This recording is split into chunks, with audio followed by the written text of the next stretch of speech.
Neill Blomkamp is back on the big screen, and we give this new adaptation of Gran Turismo.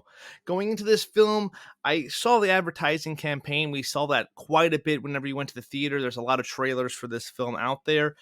Gran Turismo is a very popular video game franchise that I had played the first few entries on the PlayStation 1, and I was really didn't know too much about like how they were going to adapt this video game into a big motion picture extravaganza. And of course, as we got more commercials for this, more trailers, it was slowly revealed.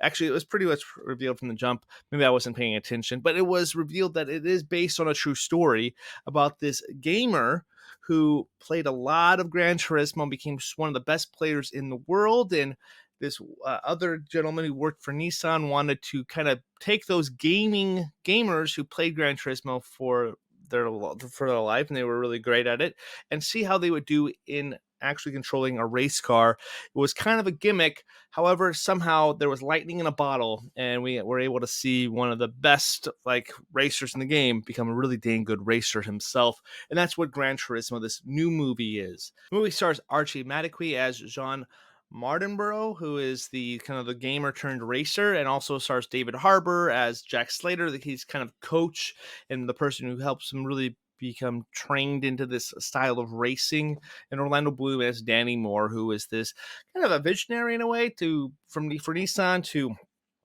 bring gamers into the race carring atmosphere.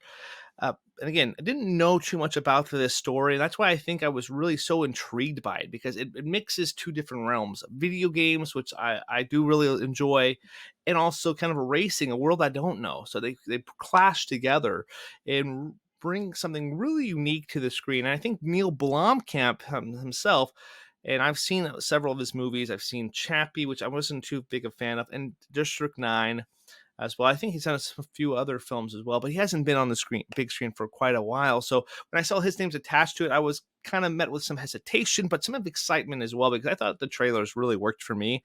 And my daughter also was really intrigued and excited for this one. So I was really surprised that it actually grabbed a 9-year-old's attention. And gotta say, she enjoyed every single minute of it. So let's dive into this movie here. What I really loved was the visual style that the movie was able to present to us as an audience member.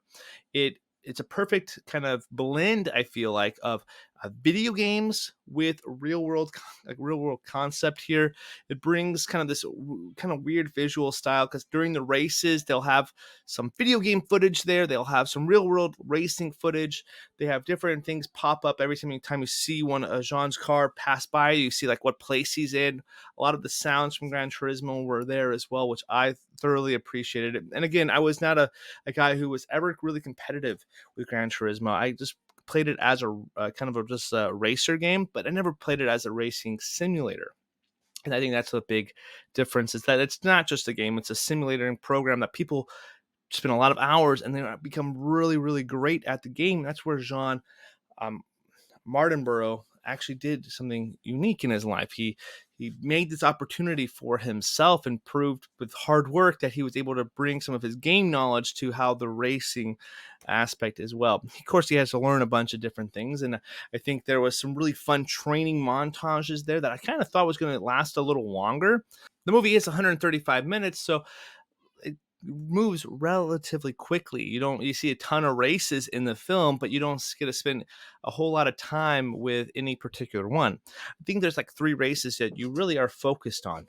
The races that you're really focused on here are the one with Jann kind of qualifying and winning the GT Academy. Also, when he finally gets his license, when he has to finish 4th or best or above to get his actual driver's like racing license, and also the 24-hour race at Le Mans, which I had no idea he even raced that, and I got some really like crazy vibes, and I loved that whole race. And I think that's one of my favorite scenes of the year. It's in the running, at least, is one of my favorite moments there. 24-hour race in Le Mans. There's a lot of crazy stuff that does happen this way, and I think that the way that Neill Blomkamp was able to shoot the race sequences really made an impactful moment on me and my daughter. We were on the edge of our seats. Had our hand covering our face. We didn't know exactly what was going to happen. And I went in with no previous knowledge that really that Jann was an actual race car driver, or an successful one at that. And I just went into it as like, this is going to be a fun sports movie. And it turned into a weird mixture of video game with an underdog story with a sports themed film as well. It was a kind of a really great mixture of all those different genres there. And I really do appreciate Gran Turismo.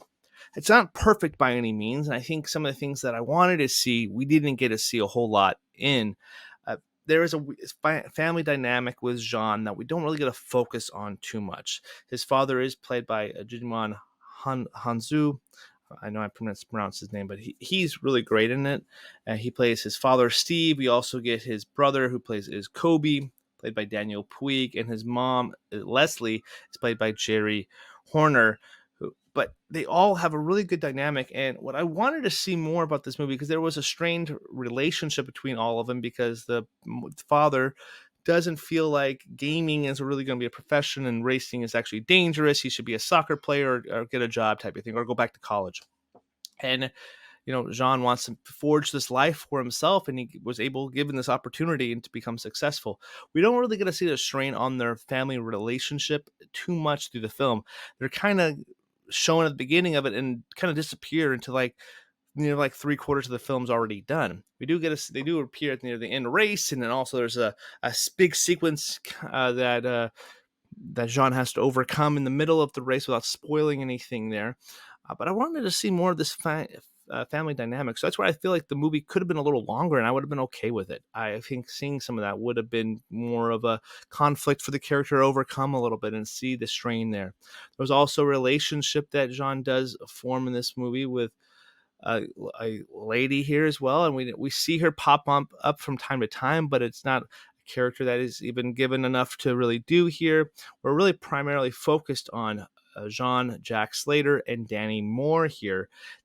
The three main actors, like I said, was Archie Madekwe as Jann, David Harbour as Jack Slater, and Orlando Bloom as Danny Moore.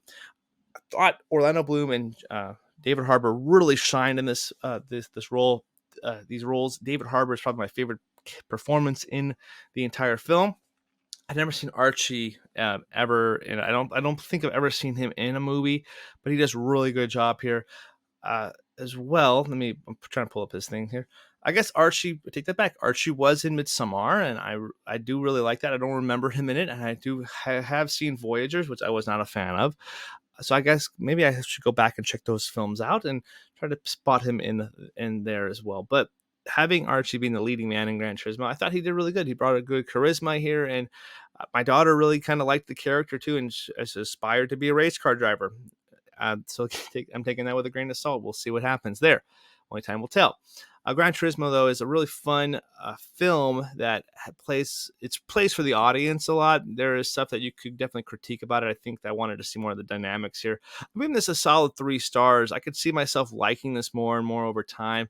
I just feel like I wanted to see more of those kind of conflicts in it. It felt really like a feel-good movie. And the Race to Le Mans is one of my favorite sequences of the year, and a really great performance by David Harbour that I really enjoyed. Some fun moments there that were intense and made me excited to see what the future video game movies do go in the future. So overall, Gran Turismo is a really fun movie that I feel like you guys should all check a look at in theater before it starts racing away onto physical media at some point. So really entertaining watch, and I was really surprised at how they were able to make this racing game turned real life story into a really great movie. So definitely go check out Gran Turismo if you can this weekend.